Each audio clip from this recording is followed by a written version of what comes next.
In a castle built of gold and arrogance, a bride walked alone. Her simple silk dress was an insult to the empire of diamonds and couture surrounding her. Whispers, sharp as daggers, followed her every step. A lost maid?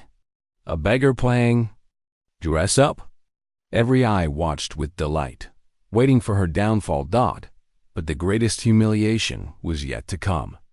At the altar, where her billionaire fiancé should have been waiting, there was only a cold, empty space. Had he truly abandoned her to this pack of wolves, or was this merely the beginning of an earth-shattering revenge that would bring the entire elite to its knees? Part 1. The Isle of Silence at Montclair Castle, where the air was thick with the scent of roses and power. Two colossal oak doors swung heavily open. But instead of a triumphant march, the only thing that greeted the bride was a sudden, suffocating silence. The string quartet that had been playing abruptly stopped, the violinist's fingers frozen on the strings. All conversation died. Hundreds of pairs of eyes, glittering under the light of chandeliers worth a fortune, simultaneously fixed upon the solitary figure who had just appeared. It was Iris Lane. She did not walk. She seemed to float across the 1,000-year-old marble floor. Her gown, a stream of moonlight ivory silk, without a single diamond, without a single thread of heirloom lace, flowed softly around her like a whisper in a spring opulence. Her chestnut hair was held back by a simple veil, and in her hand, instead of a lavish bouquet, was a single gardenia, its petals already beginning to wilt at the edges. The silence shattered, replaced by whispers that spread like a toxic oil. Spill. Heavens, an Austrian duchess, wearing a necklace that could buy the entire neighborhood where Iris grew up, whispered behind a feathered fan. I thought the staff had opened the door to a new maid. Someone should show her the service entrance. A snicker echoed nearby. A maid? Look at that fabric, a Greek tycoon sneered, swirling the deep red wine in his glass. It looks like something they use for charity handouts. Perhaps she's here to solicit donations for her own wedding. Iris's nightmare had only just begun. As she walked, it felt like parting a sea of invisible contempt. A group of women in designer gowns theatrically shrank back as she passed, as if her simplicity were a contagious disease. A man, an English baron known for his outrageous wagers, spoke loud enough for the entire front row to hear.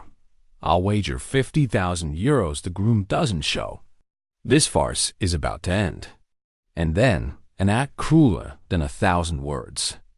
As Iris passed the guest, he accidentally stumbled, and a few drops of dark, blood-red wine splattered onto the marble floor, just inches from the hem of her white dress. A symbolic stain, a warning. The guest mumbled a false apology, but his eyes glinted with malicious delight. Iris did not falter.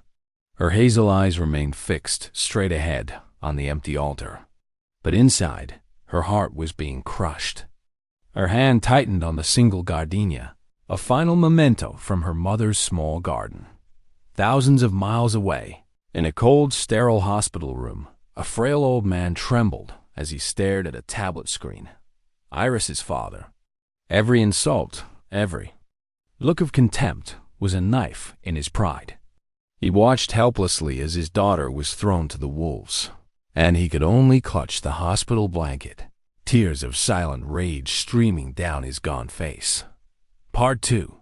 The blade of familiarity. If the whispers had been a corrosive acid rain, what followed were sharpened blades aimed directly at Iris's heart. The crowd no longer just watched. They began to part, forming a sort of executioner's arena, as the main performers stepped forward. First was Celeste Dupont, heiress to a French banking empire, wearing her Dior gown like a suit of armor forged from pride. She approached, unhurried, her smile as sweet as poisoned honey. "You poor thing," Celeste purred, her voice melodious, yet every word carried an icy disdain. "How brave of you to choose an outfit that makes such a statement. Protest against capitalism, is it? Such a noble sacrifice on your own wedding day. She lightly touched Iris's silk sleeve with a gloved fingertip, then recoiled as if she had touched something filthy. Laughter erupted, now open and cruel. From the opposite row, Victor Langston, a tech giant with a permanent smirk, pulled out his latest smartphone. He swiped and tapped, then looked at Iris through the screen. "How strange," he said loudly, his voice dripping with sarcasm. "My asset recognition app must be malfunctioning. It's showing a complete null value right here, a perfect 0. A few people around him barked with laughter, a dry and heartless sound. But the most fatal blow came from the person Iris least expected. Amelia Westwood, Julian's cousin, whom Iris had tried to treat like a sister, detached herself from her clique. She glided forward, her Chanel dress shimmering like snake scales under the lights, the scent of her expensive perfume radiating like a suffocating cloud. She stopped directly in front of Iris, so close that Iris could see the distorted reflection of herself in Amelia's cold, icy eyes. "I tried to feel sorry for you. I really did," Amelia began, her voice lowered to a venomous hiss, just loud enough for Iris and the live stream's hidden microphone to hear. "I know you have no one, no family, no backing. But couldn't you at least try? Don't drag the Westwood name through the mud with you." Iris stood still, but the gardenia in her hand began to bruise under the pressure of her tightening fingers. Amelia's lips curled into a smirk sharper than the shards of the wine glass. "On the floor? That dress, that veil. You look like you just walked out of a thrift shop in some slum. Every step you take is soiling this carpet, Iris. A legacy you have no right to ever touch." She raised a hand, delicately adjusting a diamond earring. A deliberately cruel display of wealth. "My cousin deserves a queen, not a beggar playing dress-up." Behind her, her friends giggled, their pearls shimmering in perfect synchrony. On the tablet screen, Iris's father's face contorted in agony. This was no longer an insult from strangers. This was a betrayal from the very family his daughter was about to join. He tried to type an angry comment, but his hands were shaking too violently to form words. Iris remained upright, a storm roaring behind her tranquil eyes. She had weathered the first wave of direct attacks, but the air was now poisoned with personal hatred.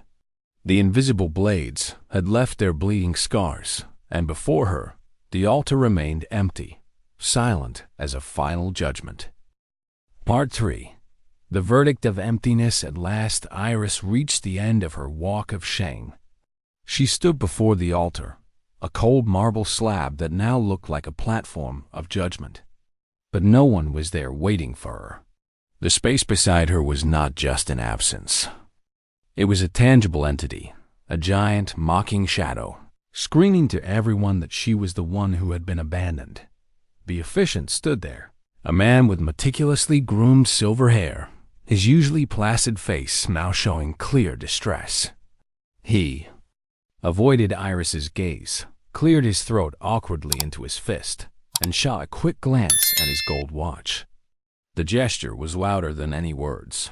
He just wanted this tragedy to be over. The silence now took on a new meaning. It was no longer the silence of surprise, but of confirmation. "That's it then," an Italian duke whispered to his wife. "He has fled. A spectacular escape from a terrible mistake. Someone should get her out of here," a British baroness chimed in, her voice full of false pity. "This is a disgrace, an embarrassment to all of Montclair." The cruelty had now spread like a plague, infecting even the staff trained to be invisible. The head butler, a man with the posture of a statue, approached Iris. He bowed formally, but his eyes held no respect. "Miss," he said, his voice flat and cold as ice, "perhaps there has been a misunderstanding. This sacred area is reserved for the Westwood family. The exit for event guests is on the other side." This attack was more insidious than all the insults that had come before. He wasn't just implying she wasn't the bride. He was implying she wasn't even a welcome guest. And then, the fire spread to the digital world.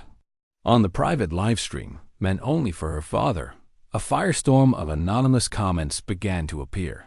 Leaked from the guests in attendance, #the abandoned bride, #the Montclair farce, #Westwood imposter. Cancel the wedding, one comment flashed. She's humiliating all of us, another followed. The phones, hidden behind silk-gloved hands, had now become weapons, turning Iris's private pain into a global spectacle. In the hospital room, Iris's father's heart shattered. He saw the butler's words. He saw the cruel hashtags. The heart monitor beside his bed began to beep in a frantic, erratic rhythm. A single hot tear of helplessness and rage fell onto the tablet, blurring the image of his resilient daughter. In the eye of the storm of contempt, Iris took a deep breath. She looked up at the empty space beside her, where her future was supposed to be. Then, in a slow, deliberate gesture, she gently placed the bruised gardenia from her hand onto the edge of the altar. A surrender. A silent farewell to her last hope. She stood there, her back as straight as a tower in a hurricane, accepting the final verdict delivered by silence and emptiness. The world had passed its judgment. Part 4. The storm named Julian. The silence of the execution was torn apart. At first, it was just a faint, distant hum. But it grew, quickly, swelling into a roar, a sound of metal and raw power that ripped through the placid atmosphere of Montclair. The crystal chandeliers began to tremble, and the champagne in the guests' glasses shivered. All eyes turned upward, the smugness on their faces replaced by confusion. From the sky, a monster of black steel descended. It was a modified military-grade helicopter, a machine that did not belong in this world of silk and whispers. It didn't land gracefully. It touched down on the lawn behind the castle with a powerful force, its enormous rotor blades creating a whirlwind that whipped through the perfectly styled hair and sent expensive shawls flying. The man-made storm was a crude violation of their perfect order. The door flew open. Julian Westwood stepped out. He wasn't wearing a perfect tuxedo. He wore a business suit, his tie loosened, his hair slightly disheveled by the wind. His blue eyes burned like two flames, and they did not spare the crowd a single glance. They ignored the dukes, the tycoons, the heirs. They shot across the space, through the wall of contempt, and locked onto the solitary figure of Iris standing at the altar. But that was not what silenced the entire castle. Following Julian, a second man emerged, slowly, needing support. He was thin, frail, but he was standing tall. He was not wearing the hospital gown everyone had imagined. He wore a simple but dignified suit. His eyes, though weary, shone with an unquenchable pride. It was Iris's father. A gasp of collective shock rippled through the crowd. Julian Westwood had done the impossible. He had flown halfway across the world to New York, assembled a team of world-class international medics, and with his absolute power, had arranged an emergency transoceanic flight just to bring his bride's father here. The phones, once weapons of humiliation, now trembled in their owner's hands. They were filming again, not to mock, but to capture an unbelievable sight. Celeste Dupont's jaw dropped. Victor Lanston's wineglass froze midair. Amelia Westwood's face went white as a sheet. Her malicious smirk shattered into 100 pieces. And Iris, for the first time all day, the icy shield she had built around herself began to crack. Her breath caught in her chest. Her rigid shoulders trembled. A tear, and then another, streamed down her cheek. But these were not tears of humiliation. They were tears of astonishment, of a love so immense it could move mountains. She saw her father, not through a blurry screen, but in the flesh, standing there for her. In an instant, Iris's world was turned upside down. The silence of abandonment. had been replaced by the roar of loyalty. The emptiness beside her was about to be filled. The storm named Julian had arrived, not to destroy, but to save. And everyone in Montclair knew the real judgment was just about to begin. Part 5. The king's judgment. Julian did not walk down the red-carpeted aisle. He ignored it. He ran, a shocking act in a world of feigned composure. He ran across the perfectly manicured lawn, his expensive Italian leather shoes sinking into the vines. D&P earth, ruining its perfection. He was trampling on their values to get to the only thing that mattered. When he reached Iris, he paid no mind to the hundreds of eyes fixed on him. He gently raised his hand, wiping a tear from her cheek, his own fingers trembling slightly. "I'm sorry," he whispered, his voice hoarse with emotion and haste. "I'm sorry I made you wait among this pack of vultures." He took her hand, and contact was like an electric current that surged through the room, establishing a new center of power. Then he turned to face the crowd. The tenderness in his eyes vanished, replaced by an arctic frost. His voice, needing no microphone, rang out sharp as steel, cutting through the dead silence. "You thought this was my wedding?" He began, his voice low and full of contempt. "You were wrong. Today is not a wedding. Today is a coronation. The coronation of a true queen, a woman none of you are worthy of even shining the shoes of," he signaled. An assistant immediately brought forward a tablet. Its screen lit up, its cold blue light illuminating the faces of the guests, now pale with fear. "You mocked her because she stood alone," Julian continued, his voice now the roar of a storm. "So allow me to show you the price of your foolishness." On the screen, names began to appear in bright red letters. Celeste Dupont, all contracts with Westwood Group terminated. Victor Langston, Westwood Tech Ventures, full divestment. Baron Crane family, all partnerships permanently voided. Name after name, verdict after verdict. It was a public financial execution. A loud shatter echoed as Celeste Dupont dropped her glass, the crystal exploding on the marble floor like her empire. The phones, no longer for mocking, began to buzz frantically with panicked messages from brokers and lawyers. Finally, Julian walked towards Amelia, who stood frozen like a statue, her face drained of all color. He stopped before his cousin. "Amelia," he said, his voice dangerously low. "You used this family's name to insult my wife. You called her a stain." He held up the tablet, where only her name was displayed. "Then you are the one who will be erased. As of this moment, you are disinherited from every trust bearing the Westwood name. You are no longer part of this family. Your name will be struck from the family tree." He pressed a button. The words "Amelia Westwood status revoked" appeared in blood red. "You are nothing." Amelia crumpled to the floor, her Chanel dress now looking like a soulless, ruined rag. Meanwhile, Iris's father had been respectfully escorted to the front row by Julian's staff, the seat of highest honor. He silently watched his future son-in-law annihilate those who had humiliated his daughter. Tears streamed down his face again, but this time they were tears of vindication and of justice served. Julian returned to Iris's side, holding her hand tightly. The king had protected his queen. Judgment had been passed. And in the air, now thick with fear, the real ceremony was about to begin. Part 6. The ashes of arrogance. The consequences were not a ripple.